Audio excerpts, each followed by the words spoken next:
Thank you. Hello, Georgetown. It is great to be back here, and I am delighted to join you for this award ceremony once again. I want to thank Milan, who has been my partner, my colleague, and my friend for decades now. There's an old expression you've probably heard, if you want something done, ask a busy woman. Well, I have to say that is Ambassador Milan Verveer summed up very well. The Institute for Women, Peace, and Security is a testament to her vision as well as her sheer determination to make that vision a reality. I also want to thank President DeGioia. He truly embodies the Georgetown motto of men and women for others, and his leadership about so many important matters, but particularly this institute, is absolutely extraordinary. So be prepared to be humbled, inspired, and energized. They are particularly relevant this year when the steady drumbeat of women speaking out about their own experiences has never been stronger. I think this is a watershed moment and a powerful reminder of how important it is to make sure that women have a place at any table where decisions are made, from the C-suite to media to government to the peace table, everywhere. We can all do a better job of making this a priority every day. And as Americans, standing up for human rights and against injustice around the world is vital. I would argue it is part of the American DNA. It is also, however, important to be clear-eyed about the challenges we face in our own country. That's true whether we are grappling with endemic harassment and assault, threats to women's health and reproductive rights, or pay disparities and other persistent inequities in our own economy. But no one should ever underestimate the power of women and girls not only to improve their own lives, but to help lift up families, communities, and entire nations. The extraordinary courage and resilience of women and girls in the face of vast inequity and injustice is humbling. I've listened to girls as young as 12 argue forcefully and passionately against child marriage. I've held the hands of women and tiny little girls who lived through unimaginable horrors and emerged determined not to be destroyed by what was done to them, but to do everything they could to prevent others from facing and enduring what they had.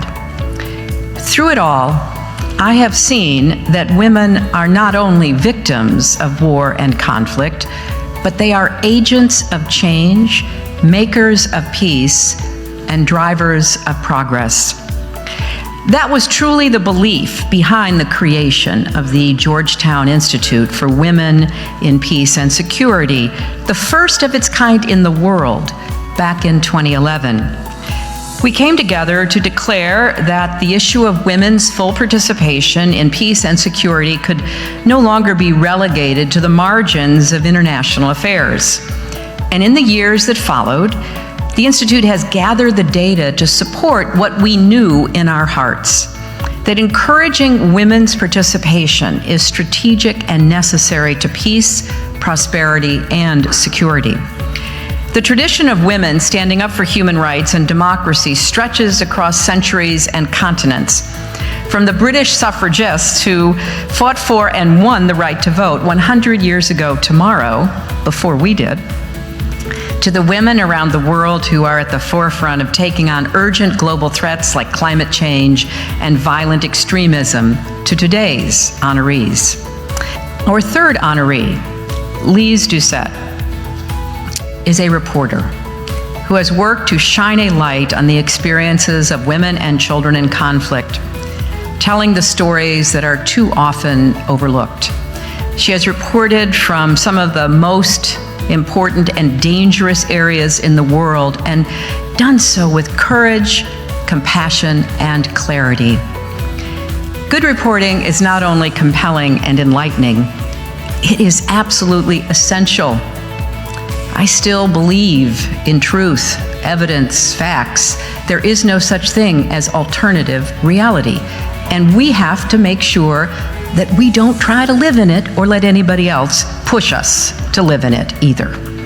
So at a time when expertise, truth, and facts are under siege, the work of journalists like Lee's is particularly crucial.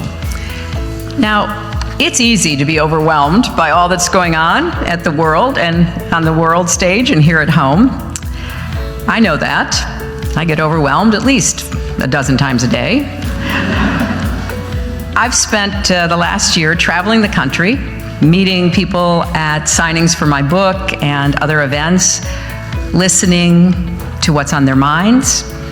And I've been asked more times than I can count, what can we do? Now, one answer is clear. Advancing the rights, opportunities, and full participation of women and girls is the great unfinished business of the 21st century. I intend to keep fighting to pursue this agenda and to remain on the front lines of democracy. But the most important question for everyone here is, what can you do? What will you decide to make your mission, your purpose, your passion, to use your education, your mind, your resolve to make our world a better place?